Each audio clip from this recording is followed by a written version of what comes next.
क्या आप मेरे बाल खोलने में मदद करेंगे प्लीज? ये बहुत उलझ गए हैं।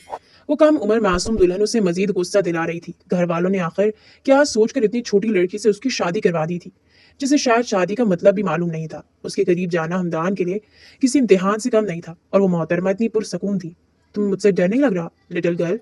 हमदान सुर्ख निगाहों से घूरता हुआ उसके करीब आया और आहिस्ता से उसके लंबी रेशमी बाल खोलने लगा। एक लम्हे को वो उसका कमसन हुसन देखकर मबहूत हुआ, लेकिन अगले पल जब से काम लिया, क्योंकि उसे ये रिश्ता नहीं निभाना था। सुबह उसकी यहाँ से भागने की फ्लाइट थी। अम्मा ने कहा था कि शौहर से डरना नहीं, बल्कि उसे डरा कर रखना है। वो अपनी मासूम सी आंखें पटपटाती हुई से बेहद खूबसूरत लगी। अगले ही लम्हे हमदान ने उसे घुमाकर अपने साथ लगाया। उसकी सांसें ही अटक गईं। लेकिन तुम्हें तुम्हें मुझसे डरना होगा लिटिल बेगम। लिटिल बेगम? उसने आंखें पटपटाई थी। उसे अपने लिए ये नाम बेहद पसंद आया था। वाओ, ये ठीक है, जैसे बाबा मामा को बेगम साहिबा कहते हैं, आप मुझे लिटिल बेगम कहा करें। ये तो बहुत अच्छा हो गया। मैं खुद भी कंफ्यूज थी, आप मुझे क्या कहकर बुलाएंगे? और हमदान ने उसे हैरत से देखा था। उसे इस रिश्ते के नाम की फिक्र लग गई थी, मगर इस रिश्ते की क्या नौयत थी, इन दोनों के दरमियान कैसा ताल्लुक था, उसे इसका रत्ती बराबर भी इल्म नहीं था। और एक दफा फिर से हमदान को उसकी कम उम्री पर गुस्सा आया था, और वो उसे यूं ही छोड़कर बाहर निकल गया था। अगर यहाँ रहता तो शायद वो खुद पर कंट्रोल खो देता, जबकि वो ऐसा नहीं चाहता था।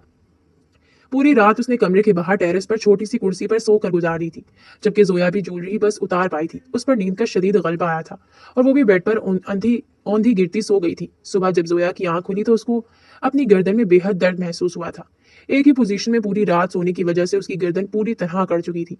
वो उठकर बैठ गई थी। जब उसकी आंखें पूरी तरह खुली तो इर्द गिर्द का जायजा लेने लगी थी, और फिर अचानक उसे याद आया था, ओ ओ, कल तो मेरी शादी हो गई थी, मगर मेरे हस्बैंड कहाँ हैं? फिर याद आया, वो तो रात को बाहर चले गए थे। हाय जो, ये तूने क्या कर दिया? पूरी रात तुम्हारा हबी बाहर रहा है, तुमने दरवाजा तक नहीं खोला।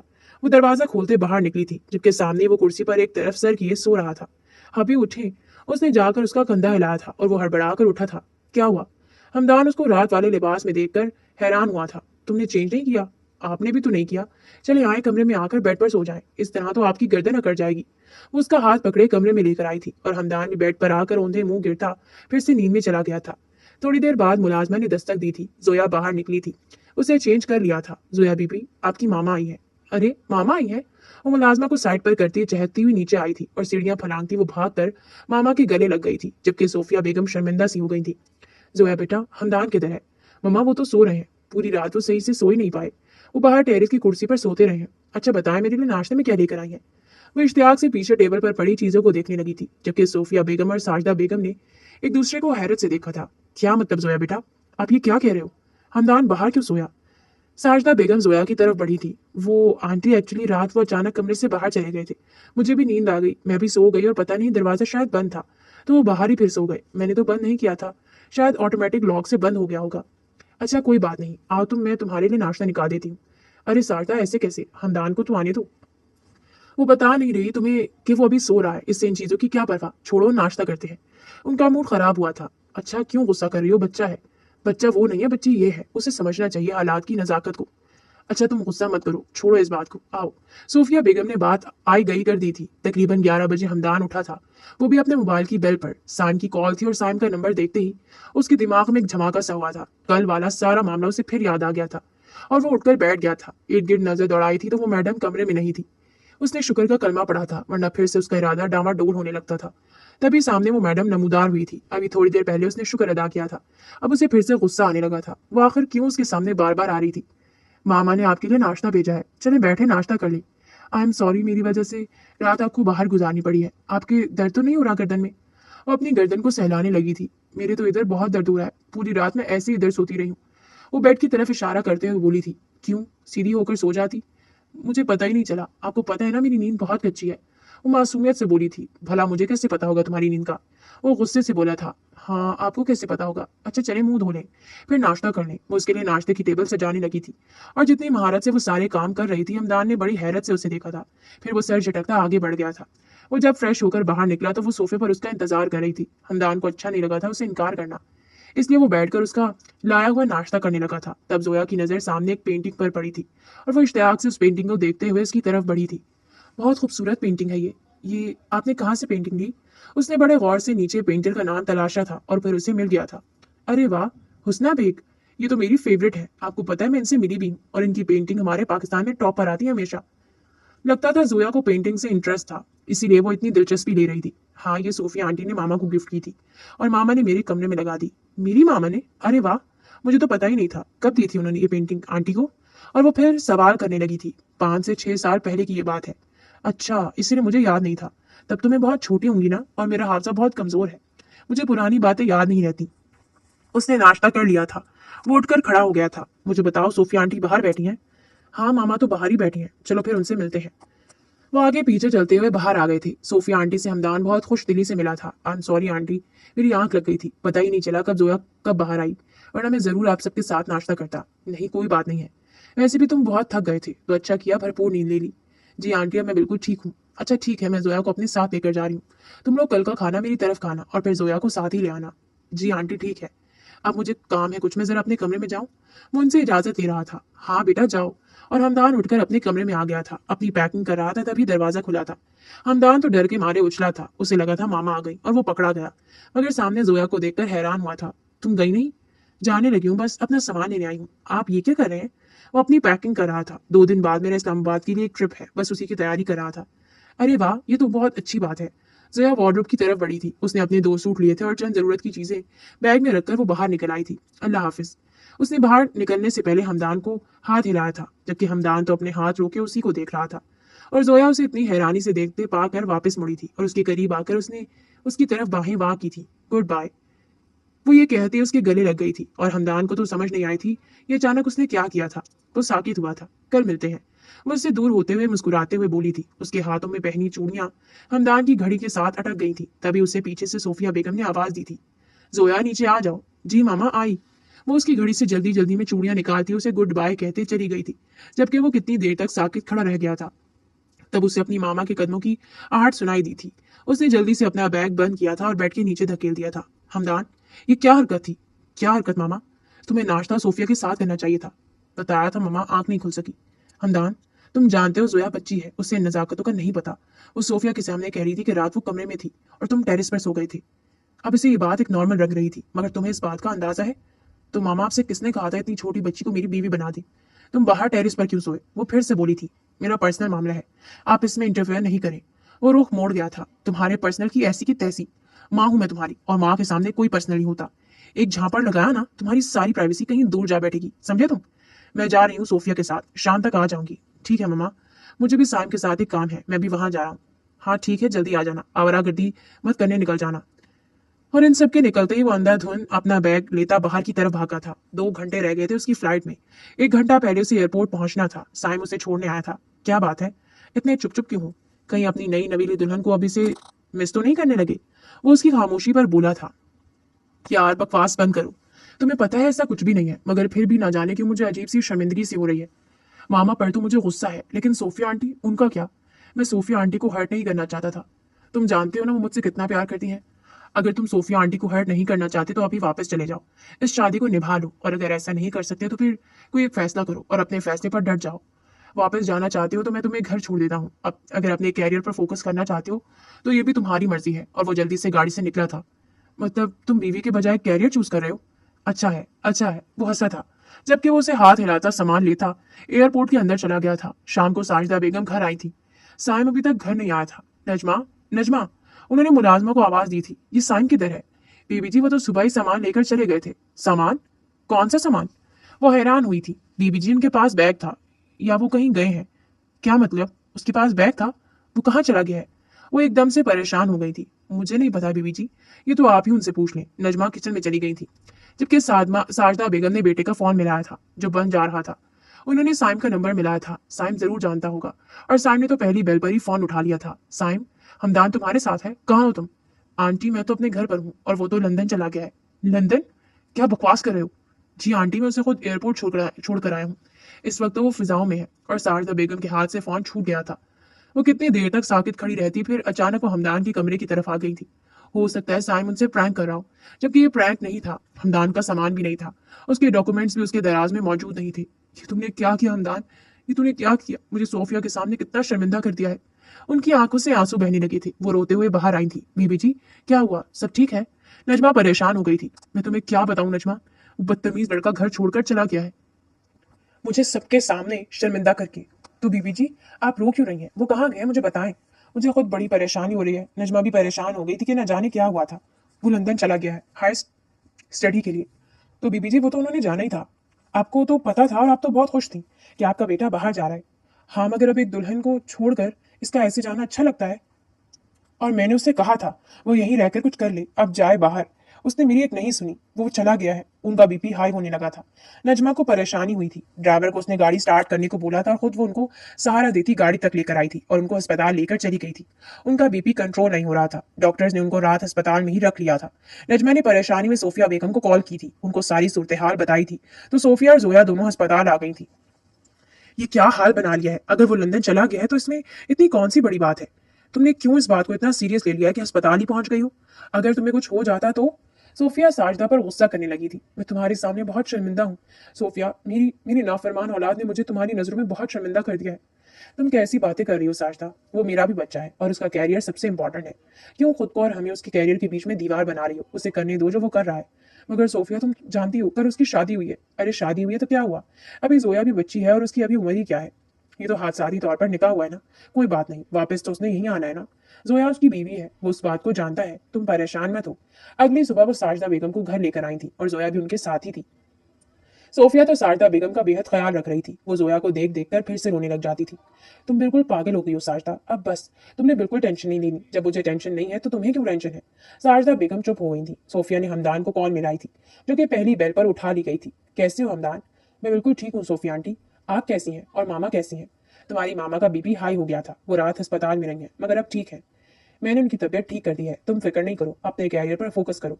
हाँ, तुम अगर हमें बता कर जाते तो हमें अच्छा लगता, मगर चलो कोई बात नहीं। और मुझे खुशी हुई कि तुम अपने कैरियर के लिए इतना संजीदा हो। आई एम सॉरी आंटी, मैंने आप लोगों को बहुत हर्ट किया। अच्छा छोड़ो, ये बताओ मामा से बात करोगे? नहीं, मैंने बात नहीं करनी। साजदा बेगम ने टोक दिया था। इसने अगर मुझसे बात करनी है तो मेरे सामने आकर बात करी, मैं इससे कभी बात नहीं करूंगी। ये कैसी बातें करी हो साजदा? बच्चा है, इतनी दूर बैठा हुआ है, बात करो उससे। मैंने कहा ना सोफिया, मैं बात नहीं करूंगी। उन्होंने साफ मना कर दिया था। साजिदा और सोफिया दोनों बचपन की सहेलियां थी। साजिदा के शौहर कैप्टन थे फौज में, एक महाज पर लड़ते लड़ते वो वतन के लिए शहीद हो गए थे। हमदान को साजिदा बेगम ने अकेले पाला था। उसको उन्होंने आला तालीम दिलवाई थी। वो गोल्ड मेडलिस्ट था और हायर स्टडी के लिए लंदन जाना था चाहता था। और साजिदा बेगम का अपना भी शौक था कि उनका बेटा हायर स्टडी के लिए बाहर, और उनका यह शौक पूरा भी हो गया था। हमदान को स्कॉलरशिप मिल गया था और वह आजकल बहुत खुश थी। सोफिया के शौहर नासिर यूनिवर्सिटी में प्रोफेसर थे, मगर एक हादसे में 6 माह पहले उनका इंतकाल हो गया था। जोया एफएससी कर रही थी जिन दिनों ये वाकया हुआ था, और सोफिया बेगम के शौहर के इंतकाल के बाद उनके ससुराली रिश्तेदार, जो बिल्कुल अनपढ़ जाहिल गवार थे, उन्होंने सोफिया को तंग करना शुरू कर दिया था। सोफिया का जेठ कहता था कि वो उससे निकाह कर ले, और जबकि जोया पर उसके ताया के जवान आवारा लफंगे बेटे की नजर थी। वो दोनों इन माँ बेटी को दिन रात तंग कर रहे थे। इस वजह से सोफिया बहुत परेशान रहने लगी थी। उस दिन साजदा उनसे मिलने गई थी तो उन्होंने रो रो कर अपना हाल सुनाया था। और तभी सोफिया का जेठ सादिक भी आधम का था। देखो सोफिया, मैं अपने भाई की इज्जत को नीलाम होने नहीं दे सकता। अपनी बच्ची को स्कूल से हटाओ। आज के बाद स्कूल नहीं जाएगी। अब ये छोटी नहीं है और शाम को मैं इसका निकाह साकिब से कर रहा हूँ। वो आते ही बदतमीजी से बोला था, ये आप कैसे कर सकते हैं भाई साहब? जोया मेरी बेटी है, वो अभी अच्छी बच्ची है। अभी मैं उसकी शादी नहीं करना चाहती। देखो, शादी तो करनी ही पड़ेगी। मैंने अपनी छोटी छोटी बच्चियों की शादी कर दी थी। तुम्हारे सामने है, जोया से मेरी तीनों बेटियां छोटी थी और मैंने उनकी शादी कर दी थी। अब तुम्हें भी अपनी बेटी को ब्याह नहीं होगा। मेरे खानदान में ये लक्षण नहीं चलेंगे। बेशक किसी और से ब्याह लो, मगर एक हफ्ते के अंदर अंदर तुम्हें जोया का निकाह करना ही होगा। मगर भाई साहब, मैं कैसे ऐसे किसी के साथ उसे ब्याह दूं? तो किसी के साथ ब्याहने की क्या जरूरत है? मेरे साकिब में क्या कमी है? मैं शाम तक निकाह खां को लेकर आ जाऊंगा, तैयार रहना। वो बात मुकम्मल करता चला गया था। साजदा, देखो ये लोग कितने जालिम हैं, कितना जुल्म कर रहे हैं मेरी बच्ची पर। मुझे बताओ मैं क्या करूं, मैं कहाँ जाऊं? और साजदा बेगम जो तब से खामोश बैठी थी, वो अचानक ही बोली थी, मेरे पास एक ही हल है इस बात का। तुम जोया का निकाह मेरे हमदान से कर दो। तुम जानती तो हो हमदान को। मगर हम ऐसा कैसे कर सकते हैं? हमदान का भी कैरियर नहीं बना, जोया की पढ़ाई मुकम्मल नहीं हुई, वो भी कभी भी शादी के लिए नहीं मानेगी। हमदान को मनाना मेरा काम है। अगर हमने आज निकाह ना किया तो शाम तक वो बारात लेकर आ जाएगा ना। उससे फिर कैसे अपनी बच्ची को बचाओगी? चलो ठीक है, जैसे तुम्हें बेहतर लगे। और तभी शॉर्ट नोटिस पर साजदा बेगम ने हमदान को बुलाया था। निकाह खां को बुलाकर उन्होंने जोया का निकाह किया था और उसे रुखसत करके वो अपने घर ले आई थी। हमदान को तो चीखने चिल्लाने का भी मौका नहीं मिला था। उसने रातों रात प्लान किया था अपने दोस्त के साथ, और उस वक्त वो लंदन की फिजाओं में मौजूद था। वो जानता था मामा उस पर गुस्सा होंगी, मगर वो मना लेगा। मगर साजदा बेगम तो उससे ऐसा रूठी थी कि अब वो उसकी शक्ल भी देखना गवारा नहीं करती थी, जबकि सोफिया बेगम हमदान की फुल सपोर्ट कर रही थी। उन्होंने हमदान को फ्री हैंड दिया था कि वो टेंशन फ्री होकर पढ़ाई पर फोकस करे। उसकी मामा को वो संभाल लेंगी। मगर साजिदा बेगम की ज्यादा तबीयत खराब रहने लगी थी तो सोफिया ने जोया को परमानेंट उनके पास ही छोड़ा हुआ था। साजिदा बेगम ने उस दिन सोफिया को अपने पास ही रोक लिया था। सोफिया, मैं कहती हूँ तुम भी यहाँ मेरे पास ही आ जाओ, वो आहिस्ता से बोली थी। अरे साजिदा, मैं कैसे आ सकती हूँ, मेरा अपना घर है। तुम्हारा जो घर है ना, जानती हूँ तुम्हारे साथ क्या सलूक होता होगा। वो सादिक कितना तंग करता है, और जोया बच्ची है, उसने कॉलेज भी जाना होता है। ये कब तक मेरा ख्याल रख सकेगी, इस पर बहुत ज्यादा बोझ पड़ जाता है। तुम मेरे पास आ जाओ, तुम मेरे पास रहोगी तो फिर जोया को भी टेंशन नहीं होगी और तुम्हें भी नहीं होगी। और सोफिया को यह बात अच्छी लगी थी। वो बेटी के घर आना तो नहीं चाहती थी, मगर अब जाहिर है उनकी दोस्त की तबीयत खराब थी, बेटा भी वहां पर मौजूद नहीं था, उनकी छोटी सी बेटी कितना ख्याल रख सकती थी। इसलिए उन्हें ये प्लान बहुत अच्छा लगा था और वो परमानेंट यहाँ शिफ्ट हो गई थी। हमदान को अपनी माँ की फिक्र तो थी, मगर वो यहाँ आकर बहुत ज्यादा मसरूफ हो गया था। सोफिया आंटी से तो उसकी डेली बात होती थी। जोया से उसने खुद राब्ता नहीं किया था, लेकिन जोया उसका दिन रात मैसेजेस पर खूब सर खाती थी। वो कभी उसके किसी मैसेज का जवाब दे देता तो कभी वो सिरे से इग्नोर कर देता था। कितने कितने दिन वो उसके मैसेज सीन ही नहीं करता था। मगर जोया उसको डेली रूटीन के साथ मैसेजेस करना नहीं भूलती थी। जितना वो यहाँ आकर मसरूफ हो गया, जोया शायद उतना ही पाकिस्तान में फ्री थी। उसका पहला सेमेस्टर खत्म हो गया था और अब उसे 2 हफ्ते की छुट्टियां थी। इन छुट्टियों में उसकी क्लास के कुछ लड़के ट्रिप पर जा रहे थे। वो भी उन लोगों के साथ ही तैयार हो गया था, क्योंकि उसे भी आराम की जरूरत थी। उस दिन वो अपनी पैकिंग कर रहा था। जब उसने बैग खोला तो उस बैग में उसे जोया की चूड़ियां मिली थी, और ये चूड़ियां देखते ही जोया के साथ उसे अपने आखिरी लम्हात याद आए थे। उसने वो चूड़ियां उठाई थी। वो मेटल का एक गजरा था, साथ उसके बारीक 2 कांच की चूड़ियां थी। कितनी देर तक वो चूड़ियों को हाथ में लिए बैठा रहा था। उसने उन चूड़ियों को टिश्यू पेपर में लपेट कर बैग के अंदर ही रख दिया था। उसे तो इन चूड़ियों को डस्टबिन में फेंक देना चाहिए था, मगर ना जाने क्यों उसने वो चूड़ियां इतनी संभाल कर रखी हुई थी। वो खुद भी इस बात से अनजान था। तभी उसने मोबाइल उठाया था। जोया के मैसेजेस आए हुए होंगे, ये सोचकर उसने व्हाट्सएप खोला, मगर ये क्या, उसका व्हाट्सएप तो बिल्कुल सुनसान पड़ा था। जोया ने कोई मैसेज नहीं किया था। वो हैरान हुआ था। ये पहली दफा हुआ था कि जोया ने उसे मैसेज नहीं किए थे। तभी उसके दोस्तों की कॉल्स आने लगी थी और वो सामान पैक करता उनके साथ चला गया था। सफर के दौरान दोस्तों में तो वो बहुत मसरूफ रहा था। रात को जब होटल में रुके थे तो जिस कमरे में वो ठहरा हुआ था, उस कमरे की खिड़की बाहर की तरफ खुलती थी, पर्दा साइड पर था। रात के अंधेरे में उसे खिड़की से चांद नजर आ रहा था। जोया को खिड़की की ओर से चांद देखना शायद पसंद था, क्योंकि वो अक्सर उसे रात को अपनी खिड़की से चांद की बेशुमार तस्वीरें भेजती थी। कितनी दफा उसने वॉइस में हमदान को बताया था कि उसे हमदान के कमरे का व्यू बहुत पसंद है। उसने भी अपना मोबाइल पकड़ा था और कैमरा खोलकर जोया की तरह ही विंडो से चांद की तस्वीर बनाई थी। वो जोया को सेंड करना चाहता था, मगर इसमें हिम्मत नहीं हो पाई थी, और जोया का अभी तक कोई मैसेज नहीं आया था। 2 दिन हो गए थे। अब उसे परेशानी सी हो रही थी। उसने जोया का नंबर मिलाया था जो बंद था। उसकी परेशानी अब पहले से बढ़ गई थी। उसने जल्दी से सोफिया आंटी को फोन किया था, क्योंकि उसकी मम्मा तो उससे बात नहीं करती थी। सोफिया बेगम ने फोन उठाया था। अस्सलाम वालेकुम आंटी, कैसी हैं आप? मैं ठीक हूँ हमदान, तुम कैसे हो? वो आंटी, मुझे पूछना था, जोया ठीक है? मेरी उससे बात नहीं हुई। और 6 माह में ये पहली बार था कि उसने जोया के बारे में किसी से पूछा था। सोफिया बेगम को खुशी हुई थी। हाँ हमदान, वो उसे बुखार हो गया था। ओ, अब कैसी है वो? हाँ, अब तो ठीक है। मैंने दवाई दी है, सो रही है। अगर कहो तो जगा दूं। नहीं नहीं, उसकी जरूरत नहीं है, मैं सुबह उससे बात कर लूंगा। और मामा कैसी हैं? हाँ, तुम्हारी मामा बिल्कुल ठीक है, वो भी सो गई है। मैं जोया के कमरे में उसे देखने आई थी। चलिए ठीक है आंटी, आप भी सो जाएं। अल्लाह हाफिज। उसने फोन रख दिया था। जोया जब ठीक हुई थी तो उसने मामूल के मुताबिक फिर से उसे मैसेजेस करने शुरू कर दिए थे। कभी वो लंबे लंबे वॉइस नोट सेंड कर रही होती थी, जिसमें साजदा आंटी के साथ वो लंबी लंबी बातें कर रही होती थी और मौजू हमदान होता था।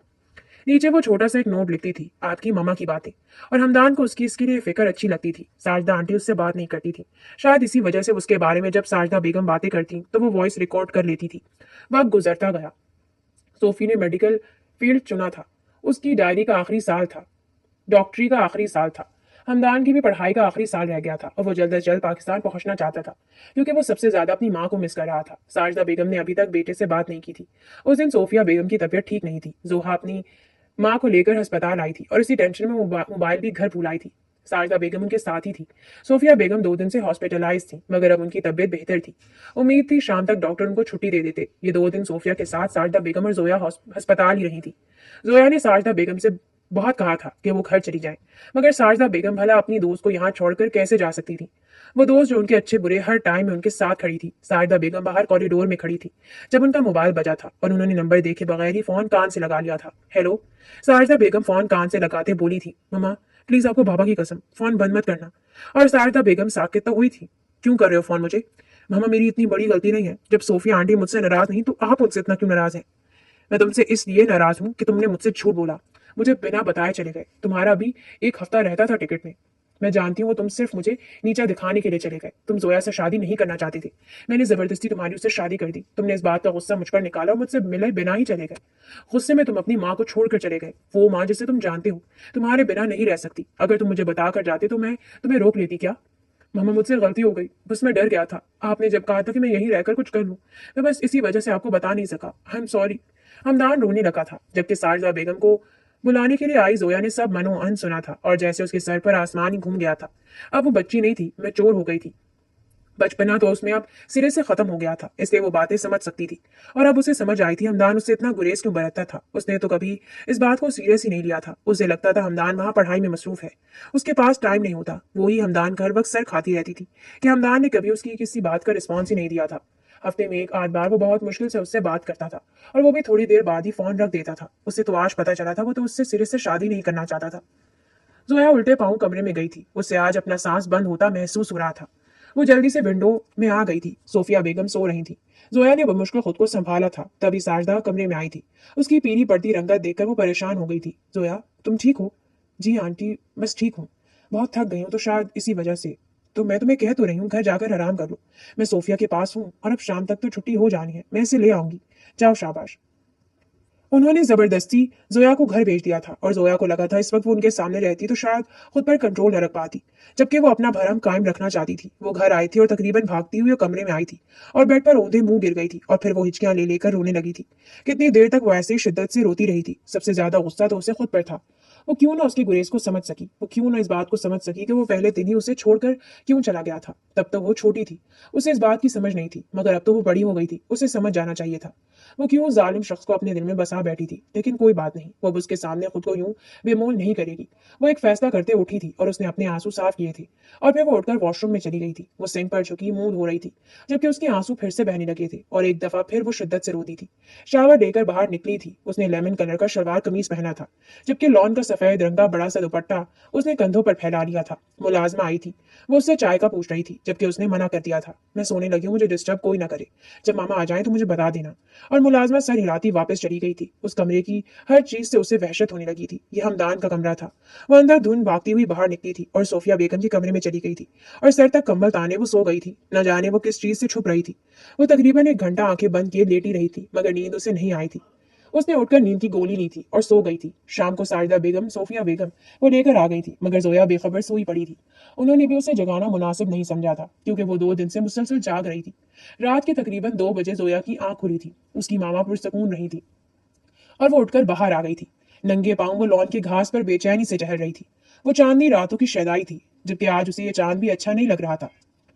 वो चाहती थी वो किसी गुप्त अंधेरे में खो जाए और किसी को ना मिले। पिछले 3 सालों का सोदो ज़िया का जब वो हिसाब लगाती तो उसके हिस्से में जैसे खसारा ही खसारा था। उसे सकून नहीं मिल रहा था। वो दोबारा फिर से कमरे में आ गई थी।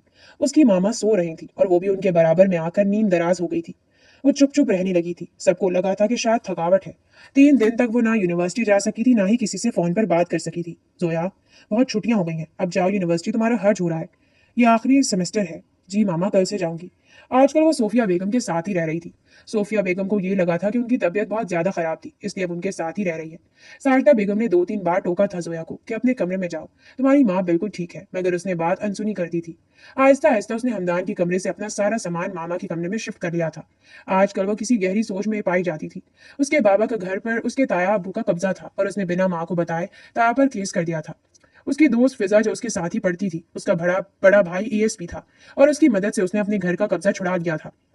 फिजा के भाई के जरिए उसने वो घर वहां से बेचकर एक अच्छी जगह पर एक छोटा सा घर खरीद लिया था और वो उसने अपने मामा के नाम कर दिया था।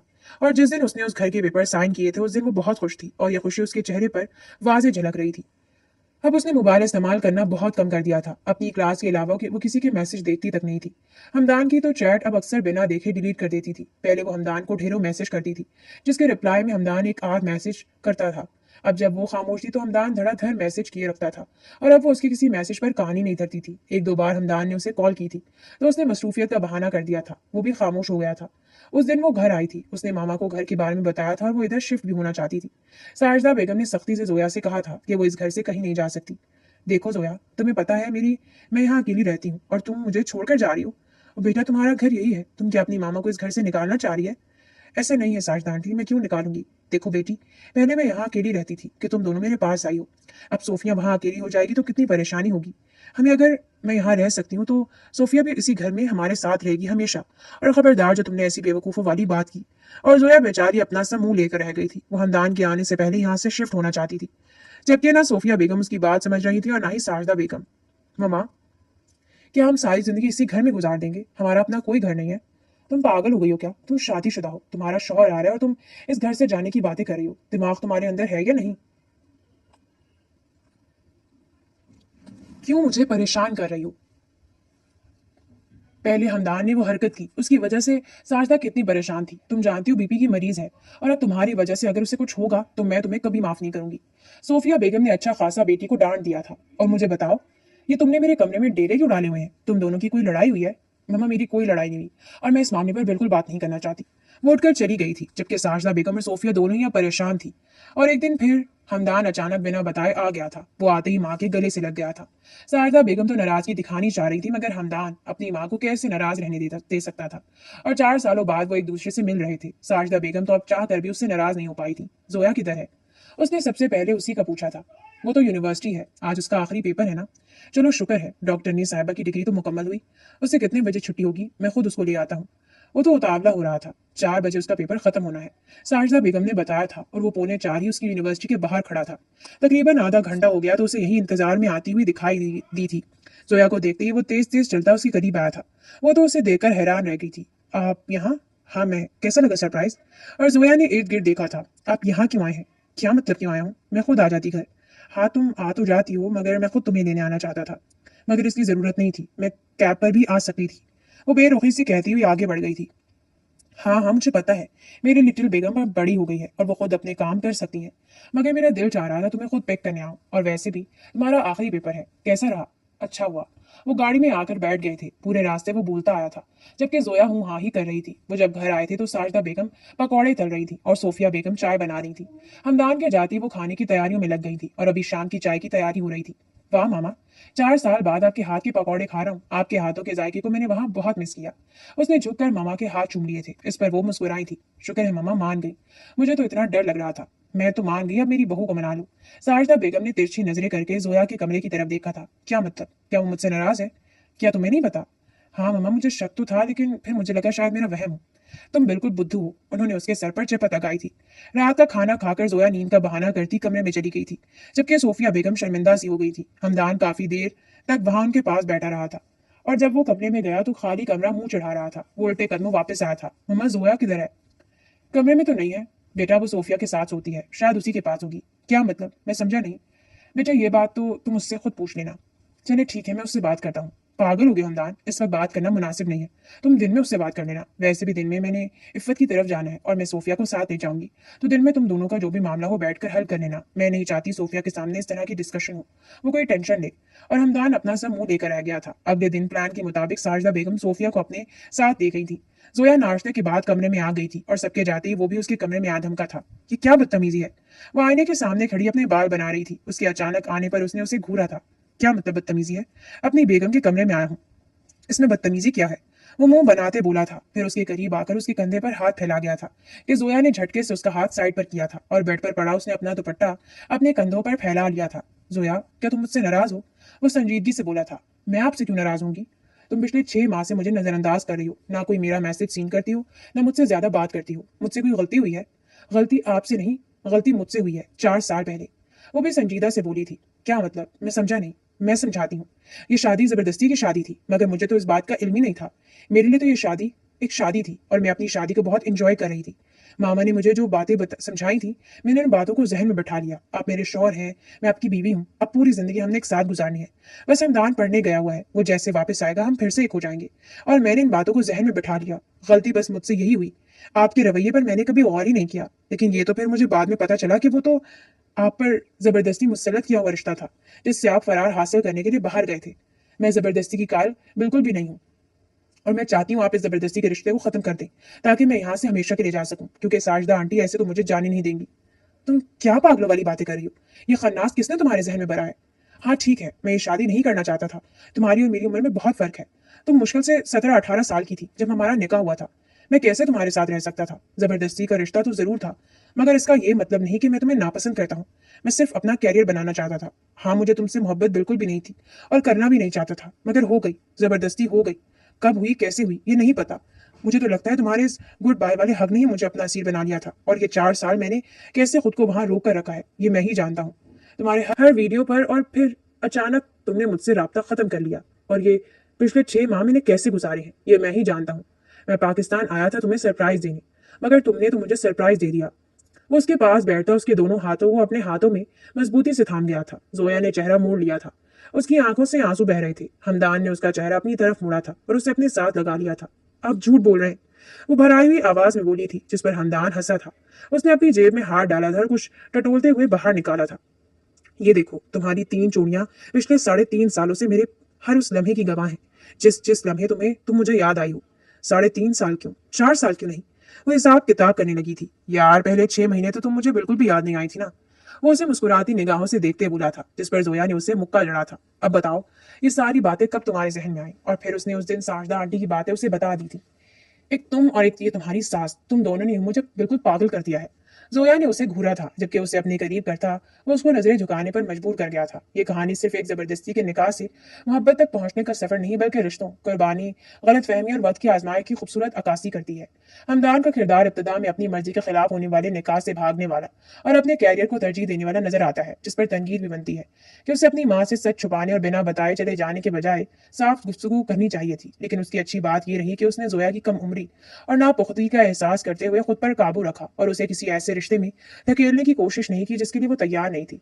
जोया का किरदार मासूमियत से पुख्तगी तक का एक खूबसूरत सफर दिखाता है। इब्तदा में वो अपने शौहर के रवैये को समझ नहीं पाती, मगर हकीकत सामने आने के बाद खुद को संभालती है, अपनी तालीम मुकम्मल करती है, अपने हक के लिए खड़ी होती है और अपनी जिंदगी के फैसले खुद लेने की हिम्मत पैदा करती है।